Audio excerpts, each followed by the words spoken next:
Hello students, स्वागत है आपका हमारे यूट्यूब चैनल पे एडुकेटिव पैटर्न की अगली रिवीजन सीरीज पे। ठीक है, ये पार्ट 55 है, बट उसके पहले भी आपको, ठीक है, ये सारे नोट्स हमारे आपको टेलीग्राम ग्रुप में, ठीक है, मिल जाएंगे। अगर आपको बंडल चाहिए तो फिर आप इसको बाई कर सकते हैं। चलिए शुरू करते हैं आज का लेक्चर। ठीक है, देखो भाई,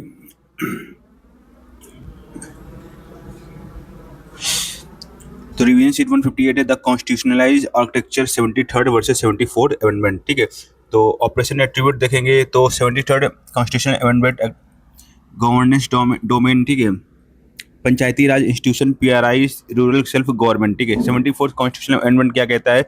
urban local bodies, ULB, urban local self government.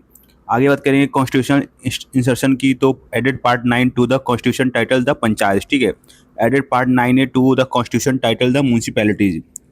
Article क्या स्पीड हुआ 243 से 240 ओ, और ये 74 में आर्टिकल 253 से 243 जेड तक। सब्जेक्ट क्या ऐड किए गए? तो added the 11th schedule mapping out 29 functional items under panchayat. इसमें क्या हुआ? Added the 12th schedule mapping out 18 functional items under municipalities. ठीक है, तो कोर स्ट्रक्चर लेआउट क्या था? तो mandates a uniform tier system, gram panchayat village level, panchayat samiti intermediate level, और जिला परिषद डिस्ट्रिक्ट लेवल। तो इसमें 3 टीयर सिस्टम बात की गई। पहला आपका ग्राम पंचायत था जो कि विलेज लेवल पे था, दूसरा पंचायत समिति था वो इंटरमीडिएट लेवल पे था। ठीक है, तीसरा आपका जिला परिषद था जो कि डिस्ट्रिक्ट लेवल पे था। 74th अमेंडमेंट में क्या होता है? 3 टाइप्स ऑफ म्यूनसिपैलिटीज देते हैं ये। नगर पंचायत, ठीक है, मगर नहीं, ठीक है, nagar panchayat, transitional areas, municipal councils, smaller urban areas जहाँ पर, और municipal corporation, larger urban areas. ठीक है, तो पॉपुलेशन एक्सेप्शन था क्या था? States with a total population not exceeding 20 lakhs are legally exempt from the establishing the intermediate block tier panchayat samiti, allowing them to step down directly from village cells to district boards. ठीक है, तो की take वे देखेंगे हम लोग। तो 73rd है वो रूरल 3 टीयर पंचायत लेके आया, पार्ट 9 11th शेड्यूल में है, 29 आइटम है। 74th में देखो अर्बन 3 टाइप्स ऑफ म्यूनसिपैलिटीज है, पार्ट 9 है, 12th शेड्यूल 18 आइटम्स। ठीक है,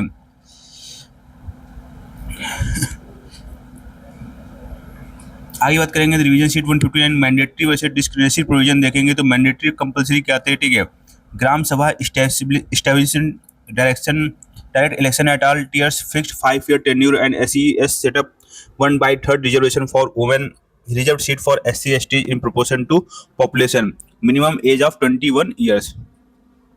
डिस्क्रिशनरी या ऑप्शनल क्या आते हैं? वोटिंग राइट्स टू एमपी या MLA, reservation for OBCs category, election of chairperson at village level, gram panchayat, financial devolution and taxation powers, devolution of 11th या 12th scheduled item.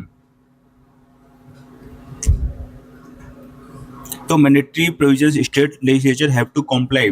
Organisation of a gram sabha at the village level, all registered voters of the village area, establishment of the 3-tier structure subject to the 20 lakh population rule, direct election for all seats at village, intermediate and district levels, chairperson at intermediate and district level must be indirectly elected by a and from among the elected members, fixing the operational tenure at 5 years.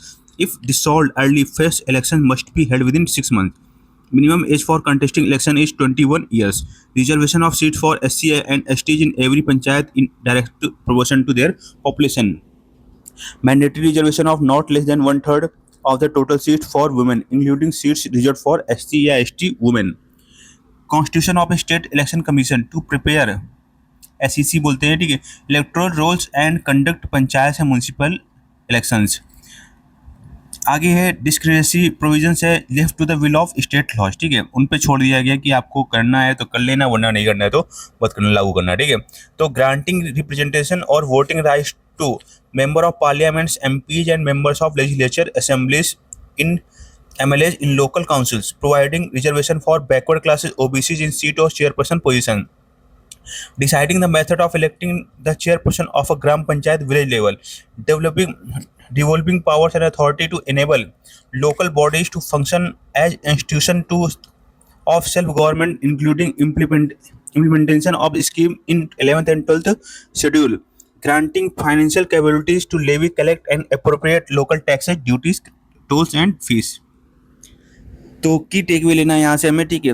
Mandatory structure, election tenure, SCC, SC, ST या women reservation तो बता दिया आपको, discretionary powers, fund, taxes, OBC reservation, voting rights to MPs या MLAs. अब financial devolution और planning bodies क्या थी, तो स्टेट फाइनेंस कमीशन एसएफसी, ठीक है, आर्टिकल 243 आई से 243 वाई। तो the mandate governor must constitute a state finance commission every 5 years, very important, ठीक है, to review the financial position of panchayat and municipalities and make recommendation. Core responsibilities क्या थी इसमें, determine the principal for distribution between state and local bodies on net proceeds of taxes, duties, tolls, and fees leviable by the state. Recommend the grants in aid to be paid to panchayats and municipalities from the consolidated fund of the state. Very important point.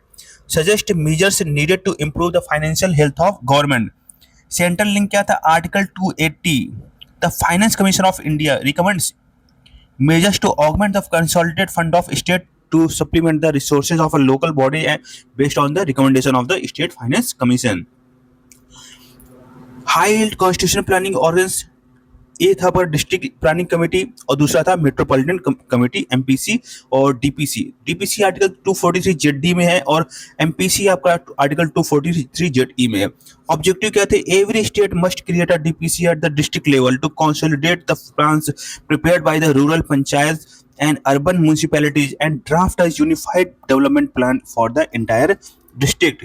Composition formula क्या था, 4/5 of the members of the DPC must be elected directly by and from among the elected members of the Jila Parishad and municipalities in the district in proportion to the ratio between the rural and urban population of the district. Metropolitan Planning Committee MPC Article 243 JD mandate for every metropolitan area with a population of 10 lakhs or more to prepare a draft development plan layout. Composition formula क्या था, 2/3 of the members of the MPC must be elected by the and from among the elected members of the municipalities and chairperson of the panchayats in that metropolitan area. SFC financial backbone every 5 years. DPC district level plan consolidation 4/5 elected members. MPC metropolitan planning 2/3 elected members 10 lakh plus cities.